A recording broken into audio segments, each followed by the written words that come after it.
రాజ్యభవనంలో ధర్మం నిలబడలేదు. మహిళా గౌరవం ప్రశ్నించబడిన రోజది. ఒక స్త్రీ నిష్కలంకమైన ప్రశ్నకు రాజ్యాలు మౌనంగా నిలిచాయి. ఆమెలో గలం లేదు, కానీ శాపం మారింది. స్వాగతం చిన్న చరిత్రల్లోకి. ఈరోజు కథ ద్రౌపది అవమానం, ఒక రాణి ఆశృనాథం.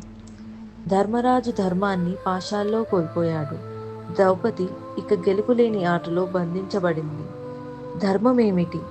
ఆమె అడిగిన ప్రశ్నకు ఎవ్వరూ సమాధానం చెప్పలేకపోయారు. ఆమె కన్నీరు కారలేదు. గుండెల్లో నిశ్శబ్దం నినాదమయ్యింది. ఆ మౌనం యుద్ధానికి కారణమయ్యింది. ఆమెను కాపాడినది ఆమె భక్తి, ఆమె శక్తి. ఆ రోజు ఆమె కేవలం రాణి కాదు, ధర్మపు దేవత అయ్యింది. ఆమె ఆ రాత్రి మూగబోయింది, కానీ చరిత్ర మొత్తాన్ని చలించింది. ద్రౌపది మౌనం యుగాలను మారుస్తుంది. ఆమె అవమానం యుద్ధానికి ఆవిర్భావం. అవమానంలోనూ గౌరవాన్ని నిలబెట్టిన ఒక రాణి కథ ఇది. ధన్యవాదాలు చిన్న చరిత్రలు చూసినందుకు.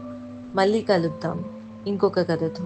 Please like, share and subscribe to Chinna Charitralu.